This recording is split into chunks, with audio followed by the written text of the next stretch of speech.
ఇప్పుడు వేదమునకు వేదధర్మమునకు సనాతన ధర్మమునకు భేదమే లేదు, ఉన్నదల్లా ఒక్కటే.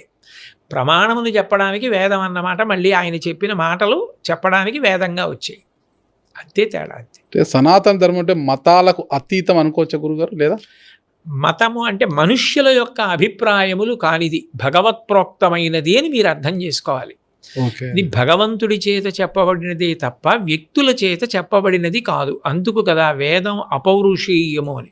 ఇప్పటికీ వేదం చదువుకునే వాళ్ళు పుస్తకం చదువుతూ నేర్చుకోరు. అందుకే గురువుగారి దగ్గర కూర్చొని శిష్యుడు చెవిని ప్రమాణం చేసుకొని గురువు స్వరంతో చెప్తూ ఉంటే నేర్చుకుంటాడు.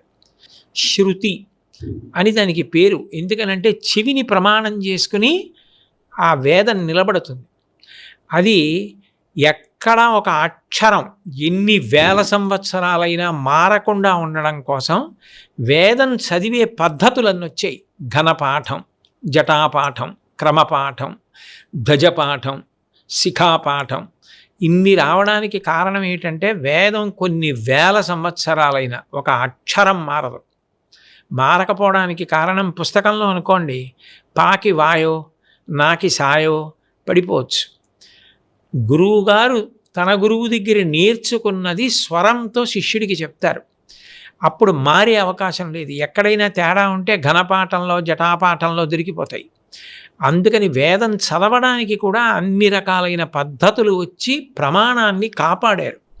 అది నిజంగా చాలా ఆశ్చర్యకరమైనటువంటి విషయం. అంత గొప్పగా వేద ప్రమాణాన్ని నిలబెట్టడం.